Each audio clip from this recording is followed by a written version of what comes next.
belajar. من يقول آمنا بالله dimudahkan Allah, dirahmati Allah.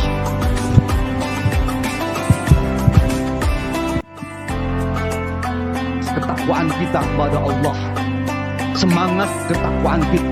Tidak akan melangkah atau berbuat apa-apa kecuali ditanya sih. Dalam kebersamaan itulah kita belajar sebetulnya, belajar. من يقول آمنا Assalamualaikum بالله warahmatullahi wabarakatuh.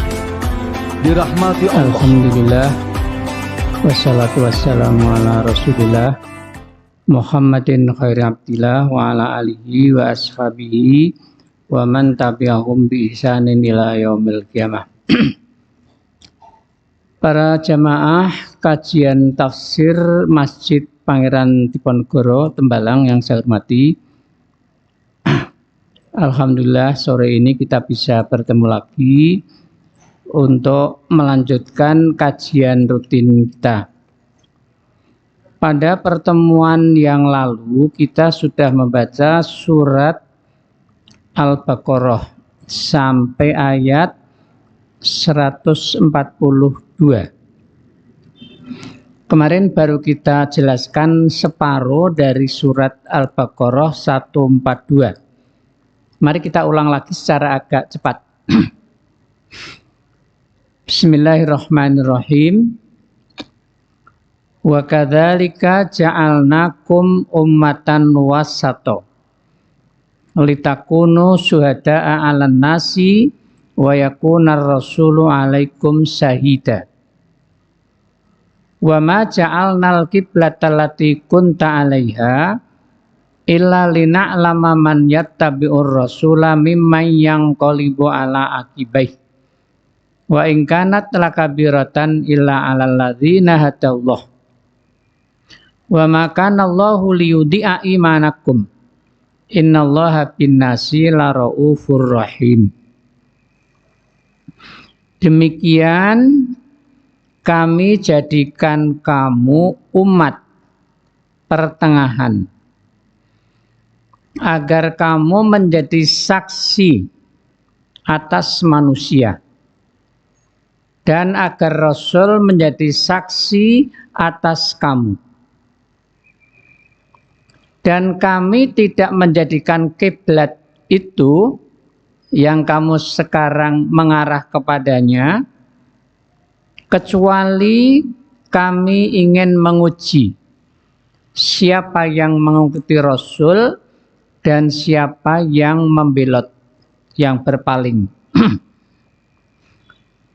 Meskipun penetapan perubahan kiblat itu sangat berat, kecuali bagi orang-orang yang mendapat petunjuk dari Allah.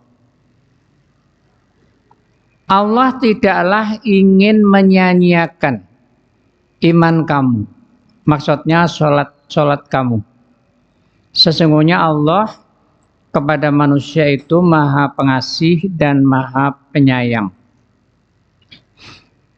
Ayat 143 surat ini menyatakan bahwa Allah menjadikan umat Islam itu umat yang pertengahan.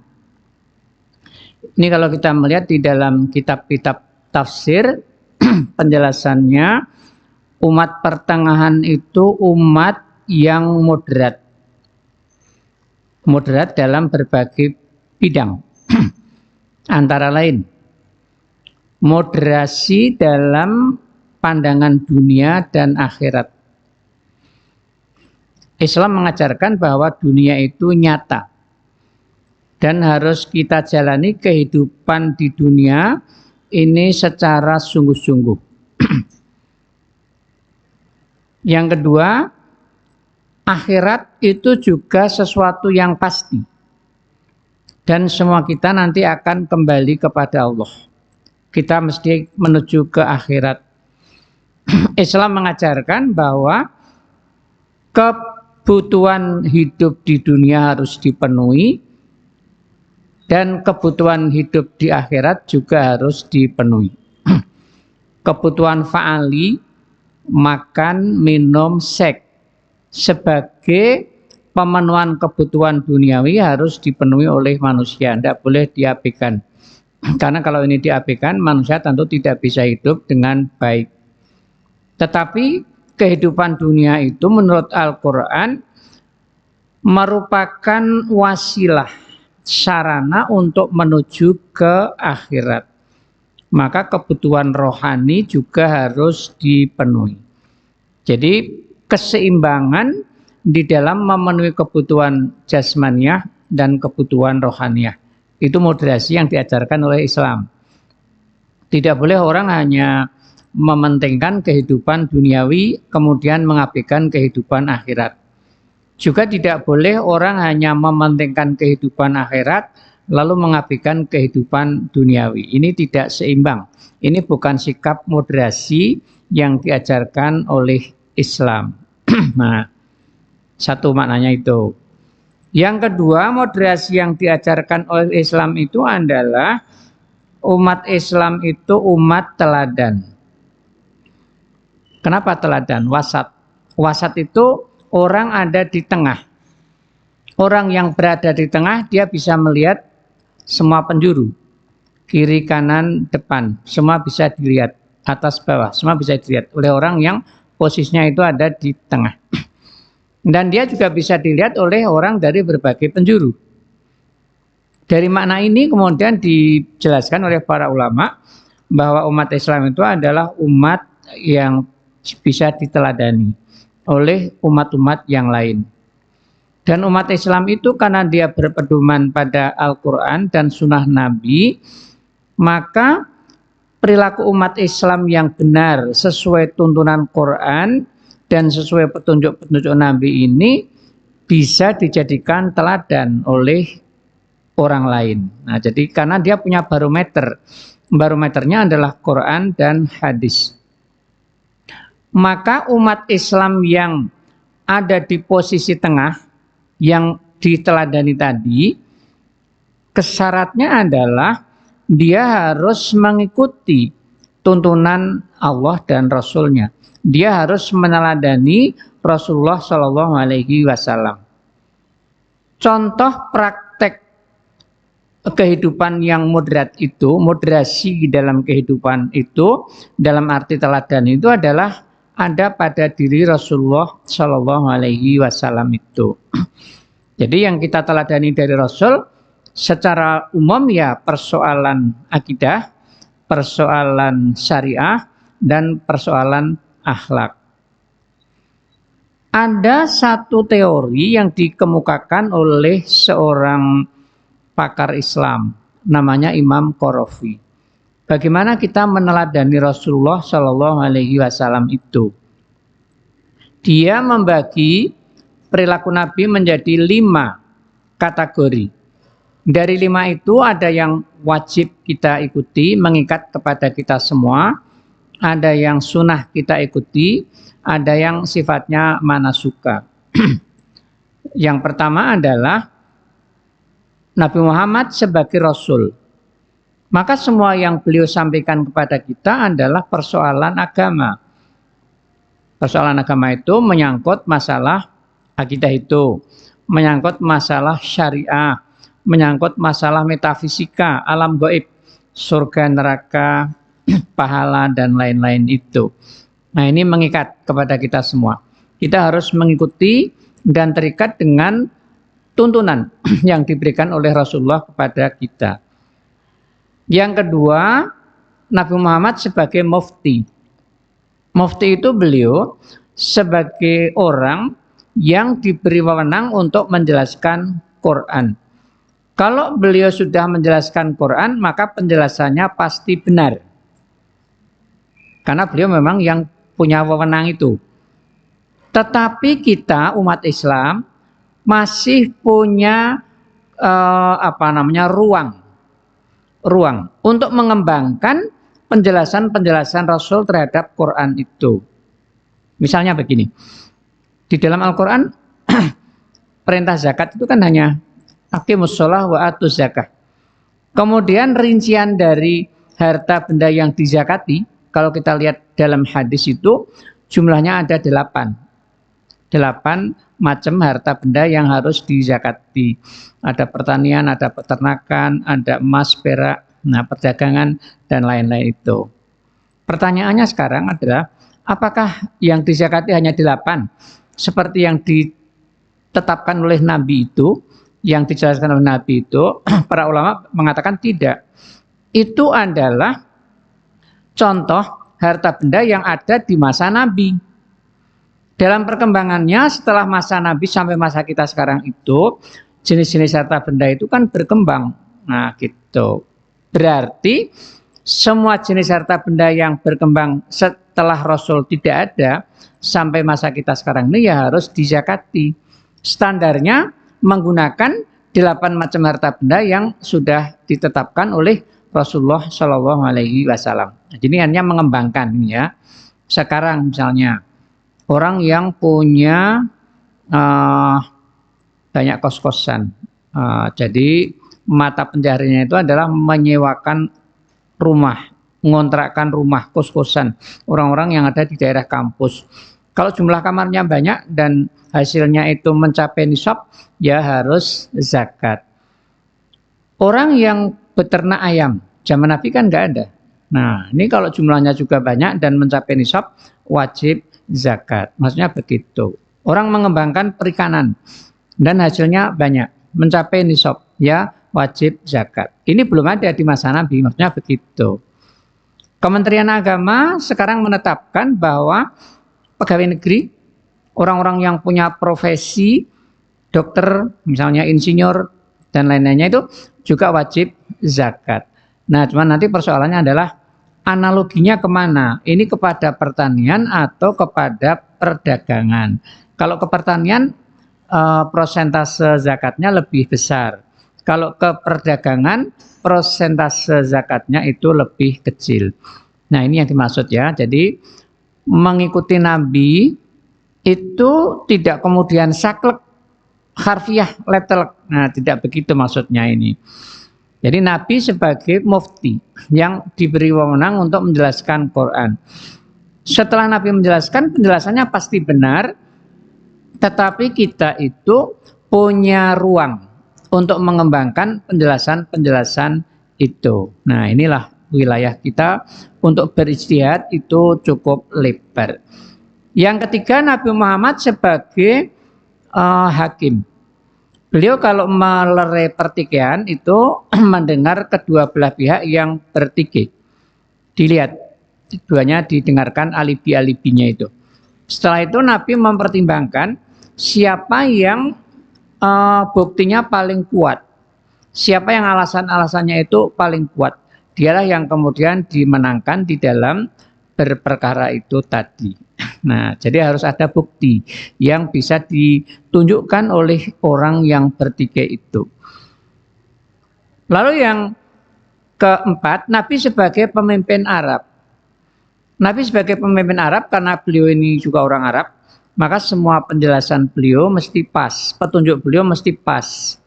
Nah, kita yang tidak di Arab dan masa hidup kita juga tidak sama dengan masa hidup Nabi, yang harus kita teladanin dari Nabi bukan persisnya apa yang beliau lakukan itu, tetapi pesan-pesan moral atau semangat yang ada di dalam perilaku Nabi tadi. Imam Qarafi memberi contoh berpakaian. Nabi Muhammad itu pakaiannya kan gamis. Dia bertanya, apa ya kita harus gamisan? Pertanyaan itu dijawab tidak. Karena pakaian Islami itu ketentuannya bukan pada bentuknya, tapi pada nilai yang ada di situ. Nah, pakaian Islami itu unsurnya ada 4. 1, nutup aurat. Yang kedua, fungsi pakaian itu melindungi panas dan dingin. Nah, karena iklim itu berbeda-beda di satu wilayah, di berbagai wilayah, maka ya bisa beda-beda itu kan. Nah, gitu pakaiannya. Yang ketiga, fungsi pakaian itu sebagai hiasan, sehingga orang berpakaian itu kelihatan baik, kelihatan indah. Yang keempat, fungsi pakaian itu sebagai simbol identitas. Misalnya kalau orang muslimah itu ya pakai penutup kepala, penutup dada, nah rapat seperti itu. Kalau 4 ini sudah ada pada pakaian kita, itu namanya pakaian Islami. Tidak harus niru Nabi bergamis. Nah, gamis itu yang memenuhi 4 syarat tadi kan. Yang sekarang kita pakai hem lengan panjang itu ya memenuhi 4 syarat tadi itu. Nah, itu yang dimaksud. Maka sekarang ini orang beda-beda model pakaiannya, jangan berseteru. Semua itu sudah ngikuti Nabi, sudah memenuhi persyaratan-persyaratan sebagai pakaian Islami. Jadi model itu tidak harus sama. Ini bisa beda-beda, yang penting 4 itu dipenuhi di dalamnya. Lalu yang kelima, Nabi Muhammad sebagai pribadi. Nah, pribadi itu dibagi 2. Pertama, pribadi yang ada hubungannya dengan tugas kerasulan. Kita ada yang boleh ikut, ada yang tidak boleh. Seperti Nabi wajib sholat tahajud. Beliau wajib tiap malam dan wajib membaca Quran. Kalau kita kan tidak wajib kan, sunat saja. Itu maksudnya. Nabi Muhammad dan keluarganya itu tidak boleh menerima zakat. Kalau kita yang memang masuk kategori orang miskin ya boleh menerima zakat. Nah, Nabi boleh menikah lebih dari 4 dalam satu waktu. Nah, kita tidak boleh. Kita kalau mau poligami maksimal 4. Nah, 4 itu ada syarat-syaratnya yang harus dipenuhi oleh yang bersangkutan. Nah, kalau Nabi menikah lebih dari 4 itu karena ada misi dakwah, bukan semata-mata karena beliau itu ingin menikahi orang, menikah banyak gitu ya. Dan istri Nabi yang gadis itu hanya 1, yaitu Aisyah. Yang lain janda. Nah, ada janda komandannya, janda panglima perangnya. Nah, setelah ditinggal mati suaminya kan ini nggak ada yang bertanggung jawab ya, memenuhi kebutuhan-kebutuhan hidupnya itu. Nah, kalian seperti itu. Lalu yang kedua, Nabi sebagai pribadi yang tidak Ketakwaan kita kepada Allah, semangat ketakwaan kita tidak akan melangkah atau berbuat apa-apa kecuali ditanya sih. Dalam kebersamaan itulah kita belajar sebetulnya, belajar. Man yaqulu amanna billahi wa dimudahkan Allah, dirahmati Allah.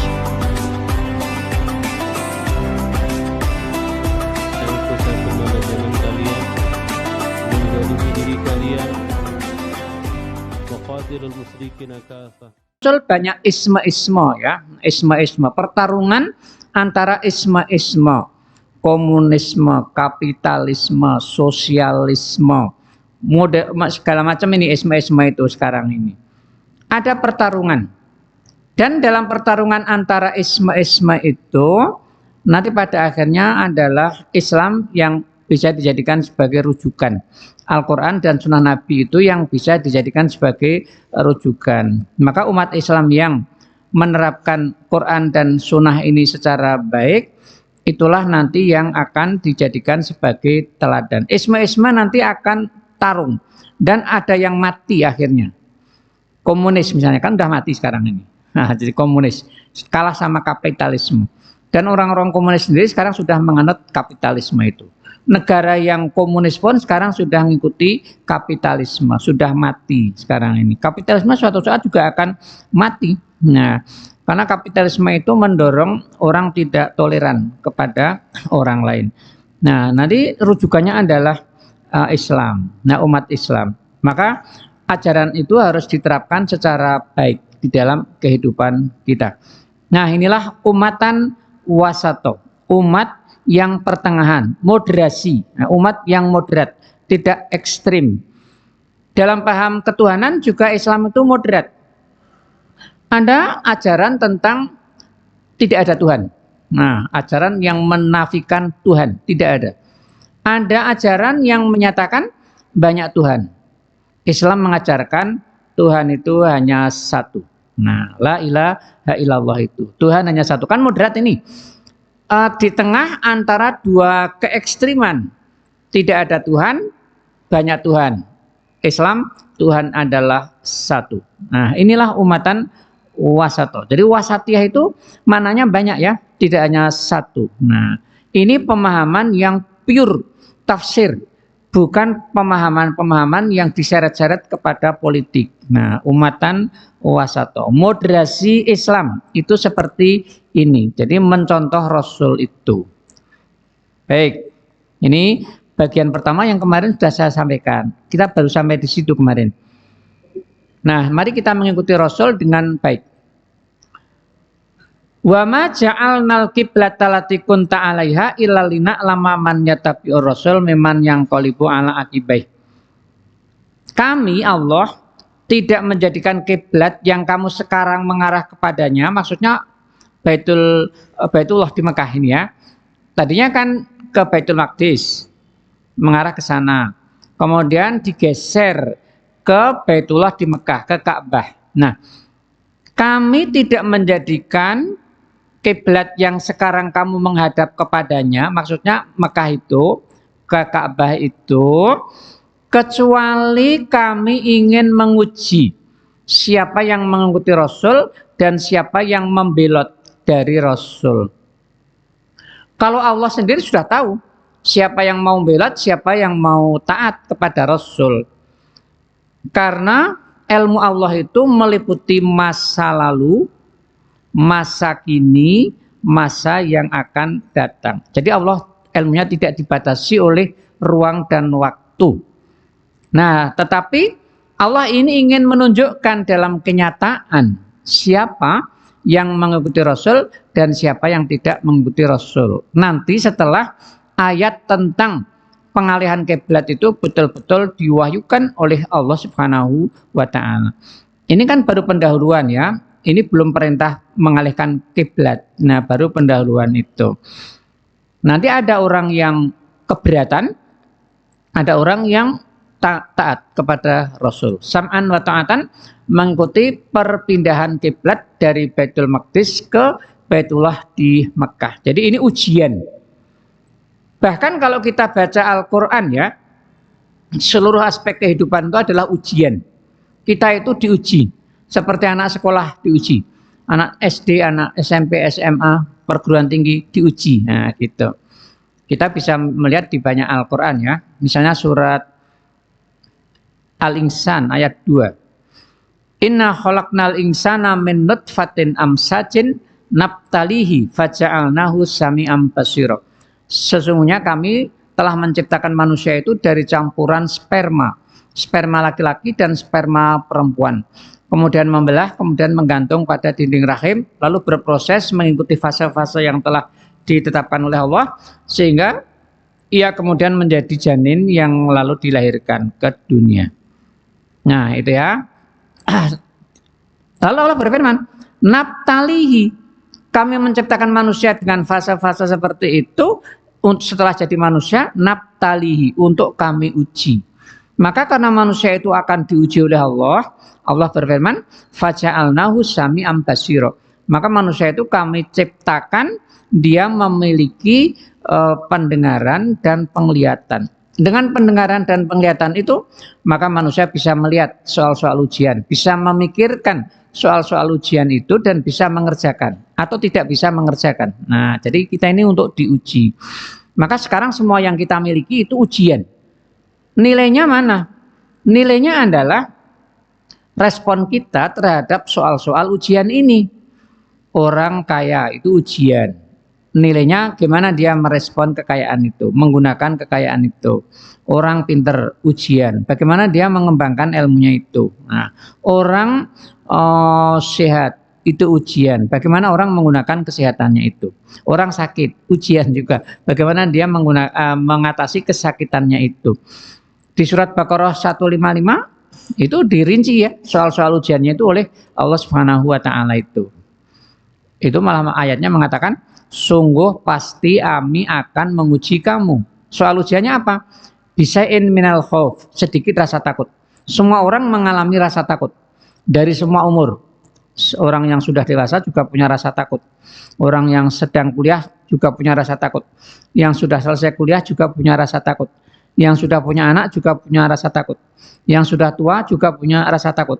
Hanya beda-beda rasa takutnya itu. Nah, bisa'in minal khauf wal ju', rasa lapar. lapar tapi nggak ada yang mau dimakan.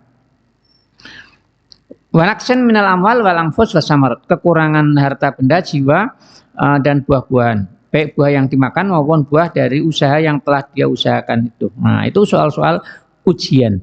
Kita sedang diuji, lalu bagaimana kita mengerjakan soal-soal ujian. Nah, mengerjakannya ya, meresponnya itu seperti apa. Nah, pengalian kiblat dari Baitul Maqdis ke Baitullah di Mekah ini juga ujian bagi manusia, ujian bagi umat Islam dan juga ujian bagi non-Muslim waktu itu. Nah, gitu. Ini umat Islam akan diuji dengan pengalian kiblat itu. Ketika nanti penetapan tentang pengalian kiblat ini sudah dipermaklumkan oleh Allah Subhanahu wa taala, maka akan timbul gejolak. Umat Islam akan diremehkan oleh orang-orang Yahudi, Nasrani dan orang Mekah. Mereka akan membuat isu-isu negatif tentang agama Islam itu. Nah, gitu, akan melecehkan mereka itu, akan meremehkan, akan mencaci maki tentang pengalian kiblat. Bagaimana ini umat Islam meresponnya? Nah, ini kan ujian ini. Kalau salah merespon, tidak lulus itu dalam ujian. Kalau meresponnya benar, mereka akan lulus di dalam ujian. Jadi ayat ini mempersiapkan mental umat Islam yang sebentar lagi akan diuji dengan perpindahan kiblat itu. Nah, gitu yang dimaksud. Jadi ujian dari Allah. Nah, maka ayat lanjutannya, ujian itu nanti hasilnya apa?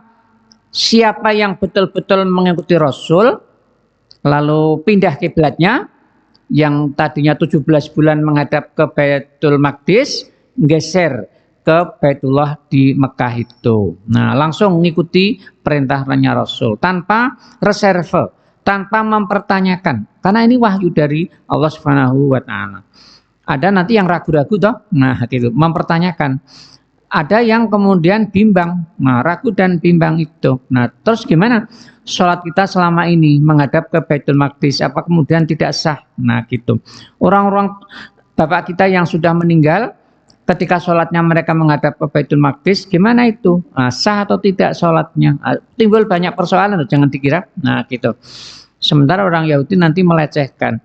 Kalau ini kiblatnya ke Baitul Maqdis kok kemudian pindah ke Baitullah di Mekah, dinasah, dihapus, berarti ada sesuatu yang tidak benar dalam penetapan hukum. Kira-kira begitu nanti orang Yahudi akan melontarkan pertanyaan-pertanyaan yang bisa menimbulkan keraguan pada umat Islam itu. Nah, ini loh ujiannya, kayak gitu loh maksudnya. Nah, gitu.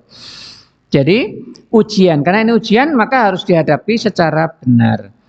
Wa ingkanat lakabiratan ila alaladina hadallah. Meskipun perpindahan kiblat dari Baitul Maqdis ke Baitullah di Mekah itu sungguh terasa berat, kecuali bagi orang-orang yang telah mendapat petunjuk dari Allah. Sebenarnya petunjuk Allah itu sudah diberikan, tetapi respon manusia terhadap petunjuk itu kan bermacam-macam. Nah gitu ya, ada yang dapat petunjuk, memahami petunjuk, kemudian melaksanakan. Ada yang hanya sekedar tahu itu ada petunjuk tapi tidak melaksanakan. Nah, ini nanti yang kemudian merasa berat sekali itu untuk berpindah kiblatnya dari Baitul Maqdis ke Baitullah di Mekah itu. Tapi kalau orang-orang yang memang konsisten dengan petunjuk Allah, sudah dapat petunjuk yang satu, diamalkan. Dia nanti akan dapat petunjuk kedua, diamalkan lagi. Makin pengamalannya bertambah, jumlah petunjuknya itu makin bertambah. Makanya di dalam Quran Allah berfirman, wa yazidullahu alladzina ihtadau huda. Allah akan menambah petunjuk kepada orang-orang yang sudah mendapatkan petunjuk. Maksudnya, kalau kita dapat petunjuk lalu kita laksanakan, nanti Allah akan menambah lagi yang kedua. Kalau yang kedua udah kita laksanakan, Allah menambah lagi yang ketiga. Nah, jadi pertambahan petunjuk itu karena petunjuk sebelumnya itu kita amalkan. Kalau kita tidak mengamalkan, kita tidak akan mendapatkan pertambahan petunjuk itu. Nah, jadi sikap orang-orang yang mendapat petunjuk dari Allah tentu tidak akan keberatan dengan perpindahan kiblat ini tadi. Wa ma kana Allahu liyudhi'a imanakum. Nah, tadi ada pertanyaan kan nanti, gimana ibadahnya orang-orang yang sholat ke Baitul Maqdis? Ini ayatnya. Allah tidak akan menyia-nyiakan iman mereka. Yang dimaksud iman di sini adalah sholat. Kenapa kok sholat kok sebutannya di sini iman? Karena amal perbuatan yang diterima oleh Allah itu syaratnya 3. Pelakunya mesti mukmin. Nah, syarat utama. Yang kedua, amalnya itu masuk kategori amal yang soleh, benar, dan baik menurut tuntunan agama. Yang ketiga, motivasi melakukannya semata-mata karena Allah Subhanahu wa Ta'ala. Jadi kalau 3 ini tidak terpenuhi, salah satunya hilang, itu amalan-amalan tidak sampai kepada Allah, tidak mendapatkan pahala dari Allah Subhanahu wa Ta'ala. Ini ya penjelasan para mufassir itu. Jadi Allah tidak akan menyia-nyiakan iman kamu. Maksudnya adalah sholatmu yang dulu menghadapnya ke Baitul Maqdis. Nah gitu. Baik yang sudah meninggal maupun yang belum, lalu bergeser ke arah Baitullah di Mekah itu. Wa ma kana Allahu liyudhi'a imanakum. Nah, ini yang dimaksud. Innallaha binnasi laraufur rahim. Sesungguhnya Allah kepada manusia itu Maha Pengasih dan Maha Penyayang. Nah, ini ya ayat tentang ini. Jadi ini ujian yang berat pada manusia. Nanti ada yang siap menghadapi ujian itu, ada yang tidak siap, lalu banyak mempertanyakan. Dan mungkin banyak dipengaruhi oleh isu-isu negatif yang dimunculkan oleh orang-orang Yahudi dan juga oleh orang-orang Nasrani itu. Nah, untuk melecehkan Allah, melecehkan Rasulullah, melecehkan umat Islam itu sendiri. Untuk menilai agama Islam tidak benar, misalnya seperti itu. Nah, inilah ujian yang dimaksud di sini. Baik, ayat 144. Qad nara taqalluba wajhika fis sama falan waliyannaka qiblatan tardoha fawalli wajhaka satral masjidil haram wa haitsu ma kuntum fawallu wujuhakum satrah wa innal ladzina utul kitab la ya'lamuna annahul haqqu mir rabbihim wa mallahu bighafilin amma ya'malun. Nah, kami sudah melihat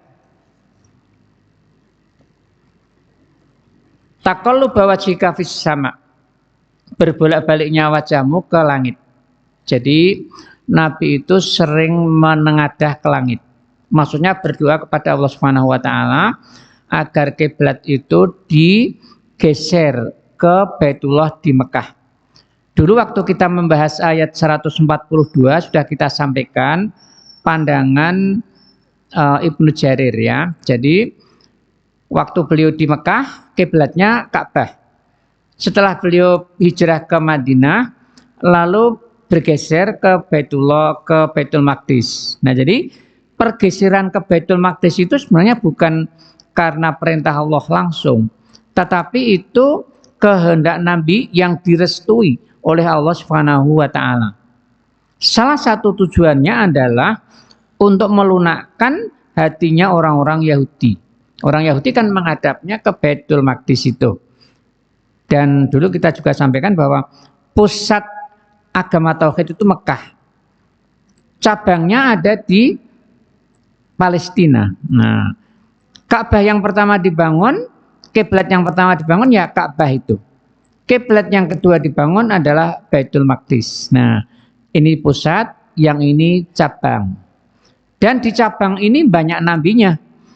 Mulai dari Nabi Ishak, putranya Nabi Ibrahim, sampai Nabi Ismail. Nah, sampai Nabi Isa alaihi salam itu. Nah, gitu ceritanya kan. Nah, maka Nabi menghadap ke situ untuk melunakkan hati orang Yahudi. Tapi setelah sekian lama Nabi mengajak orang Yahudi untuk masuk Islam, dengan Nabi mengalah, kiblatnya pindah ke Baitul Maqdis itu, mereka bukan tambah lunak, mereka malah tambah keras dan permusuhannya kepada umat Islam itu semakin sengit. Sehingga kemudian terjadi perang. 4 koloni Yahudi terlibat perang semuanya dengan Nabi, satu persatu. Bani Nadir, Bani Qainuqa, Bani Quraidah, kemudian Yahudi Khaybar. Kemudian mereka dikalahkan semua dan akhirnya mereka diusir dari kota Madinah. Nah gitu ya.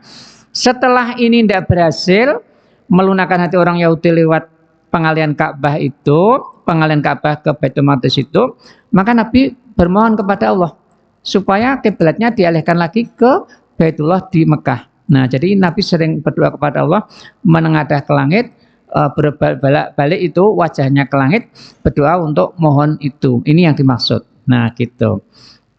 Maka nanti setelah 17 bulan itu Allah kemudian mengabulkan doanya, lalu kiblatnya digeser ke Mekah itu. Nah, gitu ya. Qad nara taqalluba wajhika fis sama'.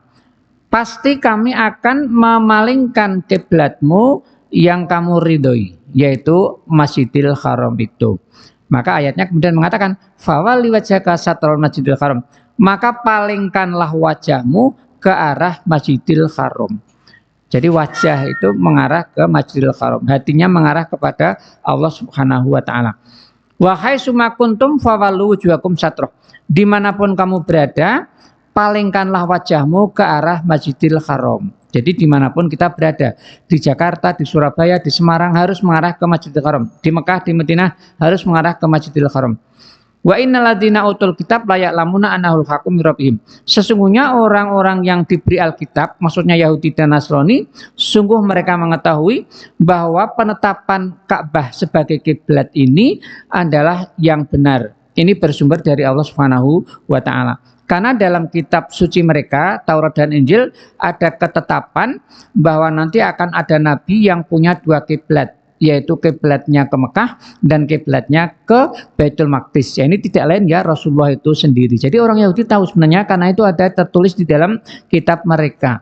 Tetapi mereka bangkang karena itu ada kepentingan lain di situ.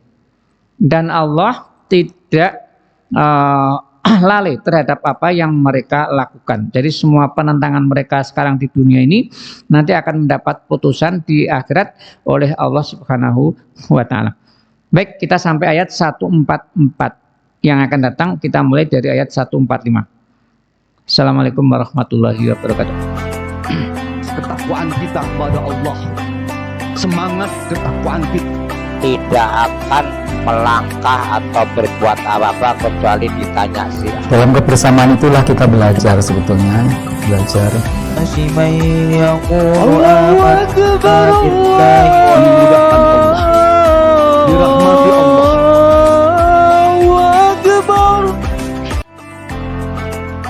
Ketakwaan kita kepada Allah, semangat ketakwaan kita Tidak akan melangkah atau berbuat apa-apa kecuali ditanya sih. Dalam kebersamaan itulah kita belajar sebetulnya, belajar. Masyiman yaqulu amanna billahi dimudahkan Allah, dirahmati Allah. Asyhadu an la